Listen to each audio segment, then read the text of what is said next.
Hi guys, it's Matt with Ram Goal. If you ever find the need to replace this rubber band, it's pretty simple. So obviously you'll take it apart, get rid of the old rubber band. Got a new one, of course. You've got your sleeve. Put the sleeve into the rubber band. All right. Put the sleeve into the rim. Put the binding post, this is a binding post.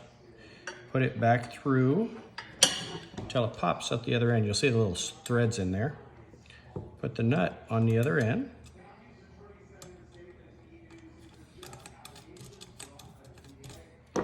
Use a Phillips screwdriver to tighten it down. You can see I'm holding it really tight on the other end so it doesn't go through. It doesn't fall out, I mean.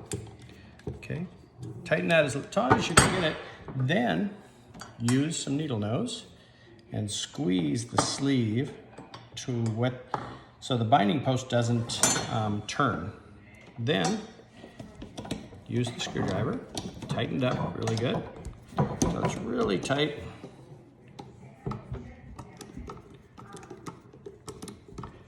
All right.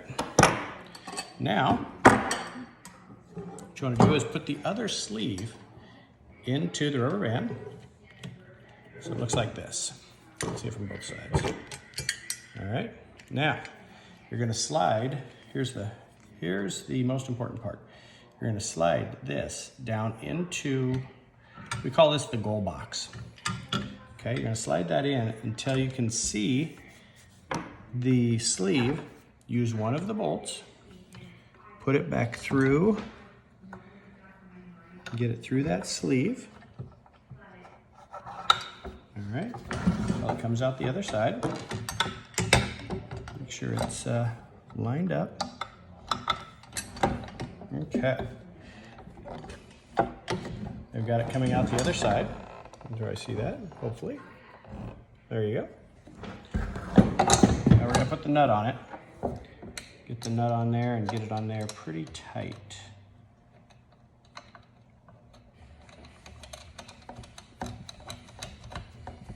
Okay, once you tighten that down, then here's the most important part. So this is the pivot bolt. This is the one that goes through here, okay? So the reason why we did the bottom one first, it's impossible to do the bottom one after you've already put the pivot bolt in. So you'll slide this forward. Now see these bolts back here? You want to make sure that this is on top of, this piece is on top of those bolts. So you put it on top of the bolts, you kind of slide it in. It's a little more tricky when you don't have it on the wall. It's actually pretty simple when you have it on the wall. Just put it over those bolts. Okay. Then your holes should line up. Okay, put the other bolt through. This is the pivot bolt. Put it through. Come out the other end. All right. And then put the other nut on. That's all there is.